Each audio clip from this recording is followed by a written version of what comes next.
नमस्कार साथियों, कैसे हैं आप सभी। आशा करता हूँ स्वस्थ होंगे, मस्त होंगे, ज़बरदस्त होंगे और आपकी पढ़ाई बेहतर ढंग से चल रही होगी।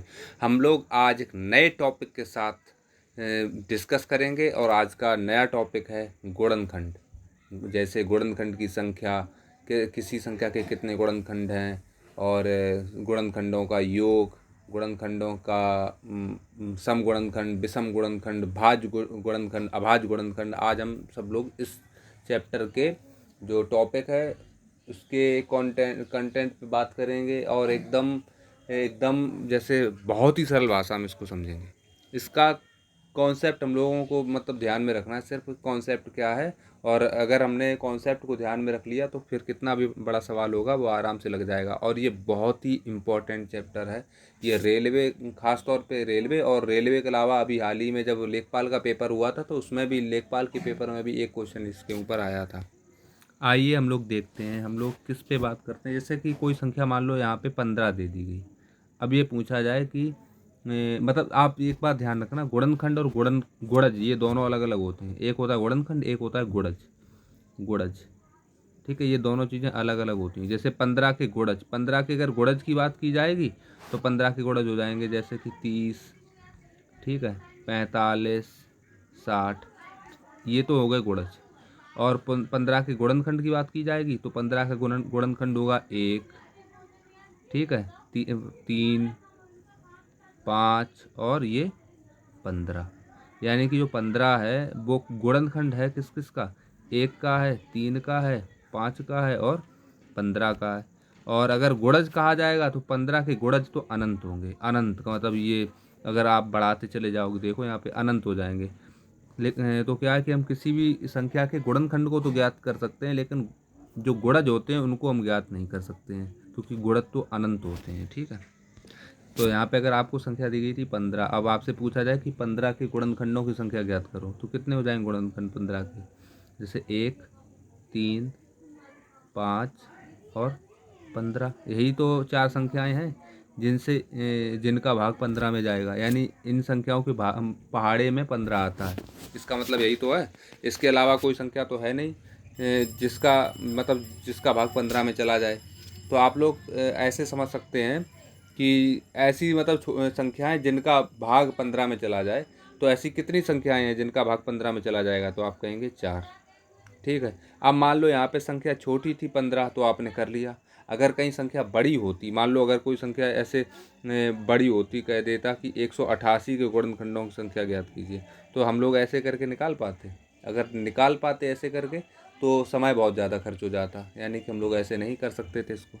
तो वो तरीका क्या है, आज ये हम लोग उस पर चर्चा करते हैं। जैसे अगर 15 दिया हुआ है तो 15 के गुणनखंड करो, ऐसे अभाज्य गुणनखंड करो। अब आप लोग जानते हैं, अब भाज्य और अभाज्य को हम लोगों ने पहले पढ़ा हुआ है। अगर जिन लोगों ने नहीं पढ़ा तो वो हमारे संख्या पद्धति की वाली वीडियो देखें। 15 के अभाज्य गुणनखंड क्या होंगे, 3 और 5, यही तो होंगे, 3 गुणा 5। और अगर हम किसी भी संख्या की घात को 1 के रूप में लिखें तो संख्या पे कोई प्रभाव नहीं पड़ता है। समझ में आया कि नहीं।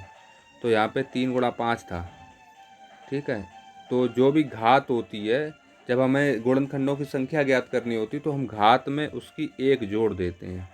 जितनी भी घातें हैं उनको 1 जोड़ देते हैं, यानी कि घातों में 1 1 जोड़ दिया। ऊपर भी 2 हो गया और इधर यहाँ पे भी 2 हो गया, दोनों जगह पे 2 गुणा 2 हो गया, ठीक है। तो गुणनखंडों की संख्या कितनी हो जाएगी, 4। आशा करते हैं आपको ये चीज़ अच्छे से समझ में आ गई है। जैसे मान लो यहाँ पे अब जैसे 24 दे दी जाए संख्या, ठीक है। तो 24 के आप लोग निकाल सकते हैं वैसे, लेकिन हमको करना क्या है कि 24 के वैसे नहीं निकालेंगे, 24 के अभाज्य गुणनखंड निकालेंगे। अभाज्य गुणनखंड कैसे निकलेंगे, तो 24 को हम लोग जानते हैं कि 6 गुणा 4 कर सकते हैं, ठीक है। और 6 को भी तोड़ सकते हैं, 2 गुणा 3, फिर यहाँ पे गुणा है, गुणा लगा दिया जी, देखो गुणा चिन्ह था। यहाँ पे 4 को भी तोड़ सकते हैं, 2 गुणा 2। अब हम लोग जानते हैं कि सबसे छोटी अभाज्य संख्या 2 होती है। तो यहाँ पे घात कितनी बन जाएगी 2 की, 2 की घात हो गई 3, गुणा 3 की घात हो गई 1, ठीक है। तो हम लोगों ने पढ़ा था कि जब गुणनखंडों की संख्या को ज्ञात किया जाता है तो घातों में 1 1 जोड़ दिया जाता है। यानी ऊपर जो घात है उसमें भी 1 जोड़ दिया जाएगा और यहाँ पे जो घात है इसमें भी 1 जोड़ दिया जाएगा।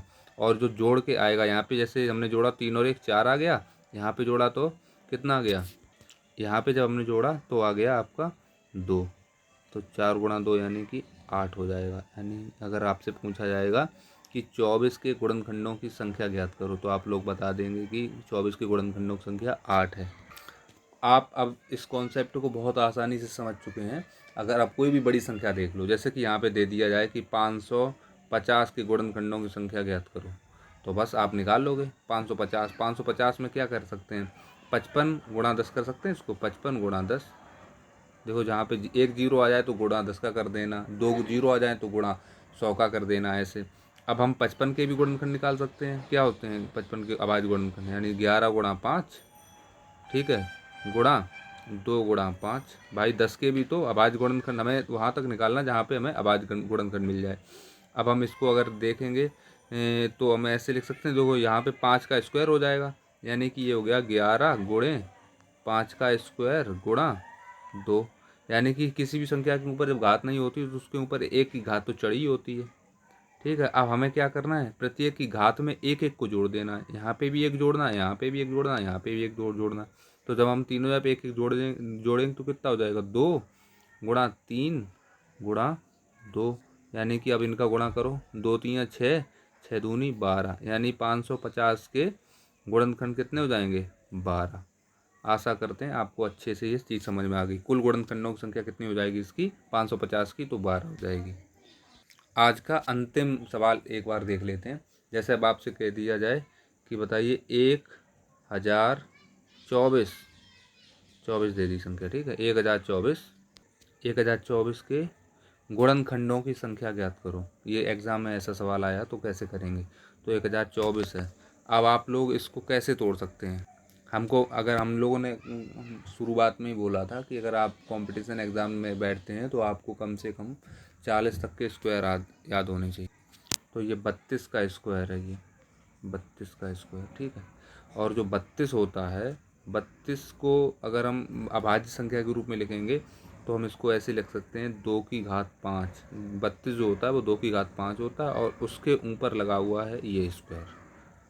ये चीज़ आपको अच्छे से समझ में आ गई होगी। देखो 2 की घात 5, उसके ऊपर ये लगा हुआ है, ठीक है। तो अब हम अगर इसको पूरे ब्रैकेट को खोलेंगे तो हमको पता है कि किसी भी संख्या के ऊपर घात लगी होती है तो उसका गुणा होता है। यानी कि ये लिखा हुआ है 2 की घात 10, ठीक है, 2 की घात 10 गुणा, मान लो यहाँ पे किसी भी संख्या का मतलब, अब ये तो सीधा ही आ जाएगा, वैसे एक मान सकते हो, ठीक है। तो हम ऐसे इसको कैसे करेंगे हल, यानी कि 2 की घात 10 है तो उसको हम यहाँ पे ऐसे कर सकते हैं, 2 की घात 10 को मतलब एक जोड़ देंगे तो ये हो जाएगा, इसकी गुणनखंडों की संख्या हो जाएगी 11। आशा करते हैं ये चीज़ आपको अच्छे से समझ में आ गई है। कल हम लोग सम गुणनखंडों के बारे में पढ़ेंगे, फिर विषम गुणनखंड कैसे निकाले जाएंगे उसको पढ़ेंगे, भाज्य गुणनखंड पढ़ेंगे, अभाज्य गुणनखंड पढ़ेंगे। गुणनखंड को हम आसानी से समझेंगे, कोई भी जल्दबाजी नहीं दिखाएंगे, कॉन्सेप्ट के आधार पे। ठीक है, धन्यवाद भाइयों और बहनों।